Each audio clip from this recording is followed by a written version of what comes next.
Waheguru Ji Ka Khalsa, Waheguru Ji Ki Fateh. Welcome to this segment of Coach Gurbani's a-sabad-a-day. The recitation for the day is Sri Rag Mahalla Panjama.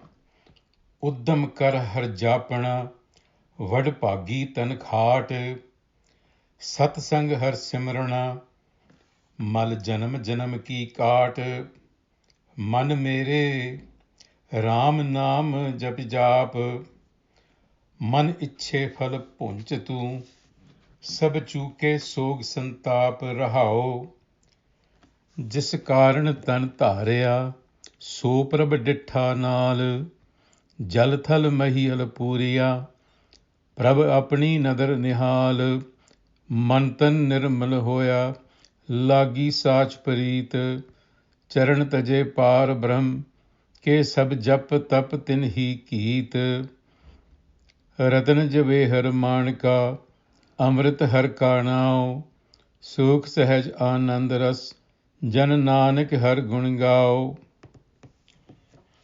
So in Gursikhi, we find that both grace and self-effort are needed. And in this passage, we have a bit on self-effort. And we are given a little insight into what that self-effort consists in. When the Guru says, Man mere, Ram naam jap jap. So the goal of self-knowledge, which is identification with the higher self, called Ram here, is achieved through jap jap. And it is to this that we'll focus some of our attention, because these are very key terms in Gurbani. And it's vitally important to make an attempt to understand these terms. Now, there is no single definition of these words that could be universally applied to the different spiritual traditions of India. But one thing is for sure, that the term is used in virtually all spiritual traditions.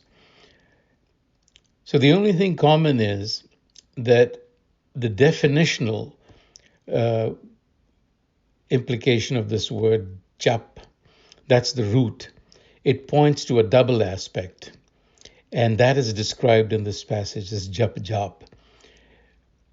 So it involves a recitation or a meditative reading, because that is the dictionary meaning of the root word jap, which essentially means to say something aloud repeatedly, to utter something aloud repeatedly.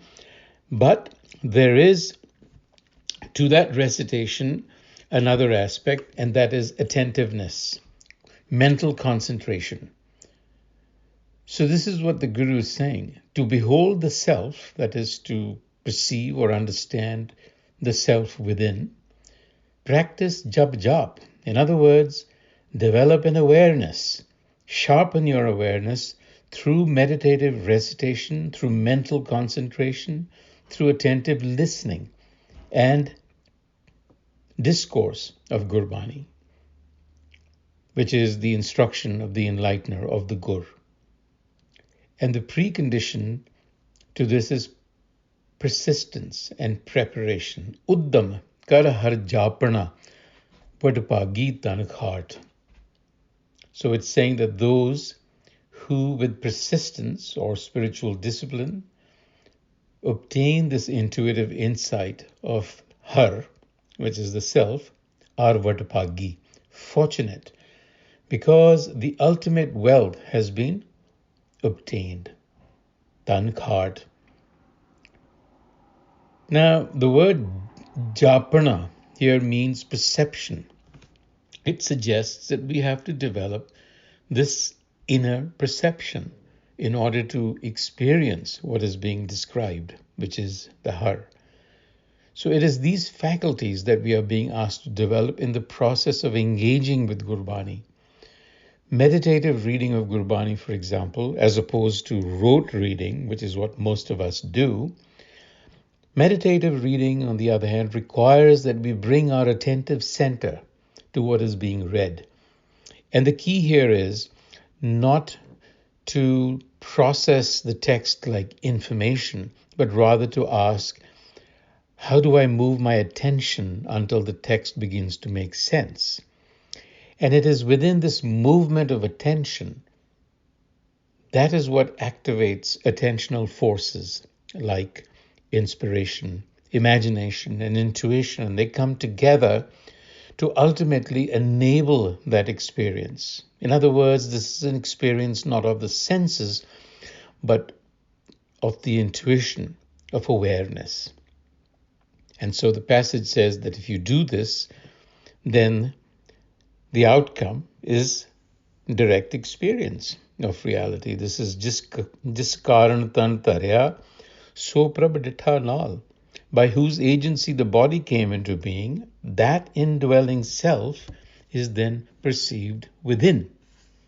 So this, in a nutshell, is the process, one of attentive listening.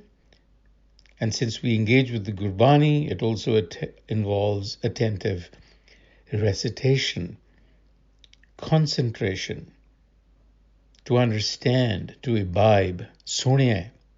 So it is suniye, maniye, which will then cause the intuition to develop, which will lead to bhav.